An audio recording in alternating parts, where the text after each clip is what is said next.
Hi friends, welcome to Vijeti blogs.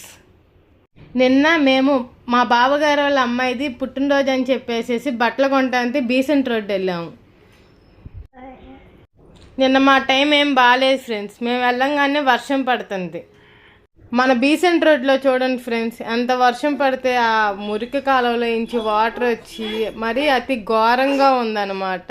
అందరు shops కూడా మూసేసుకున్నారు చూడండి. ఆ వరదల్లో మేము షాపింగ్ చేయాలని డిసైడ్ అయ్యాము. సో షాపింగ్ చేస్తుంటే ఒక 4 షాపులు తిరిగి షాపింగ్ చేస్తుందంటే మాకు ఎట్టకేలకి ఒక షాప్ దొరికింది. ఆ షాప్లో మేము మా చింతలకి ఒక చిన్న గౌన్ తీసుకున్నాము. మాకు నచ్చింది. మీకు కూడా నచ్చితే కామెంట్ బాక్స్లో కామెంట్ చేయండి ఫ్రెండ్స్. ఆ డ్రెస్ కాస్ట్ ఎంత పడిద్దో కూడా నాకు కామెంట్ బాక్స్లో కామెంట్ చేయండి. చూడండి బీసెంట్ రోడ్డు ఎంత మురికి కాలువలాగా అయిపోయిందో. మన బీసెంట్ రోడ్ వీడియో మీకు చూపించాను కదా. ఒకవేళ మా ఛానల్ మీకు నచ్చినట్టయితే లైక్ చేసి షేర్ చేసి సబ్స్క్రైబ్ చేయడం మాత్రం మర్చిపోమాకండి ఫ్రెండ్స్. బాయ్.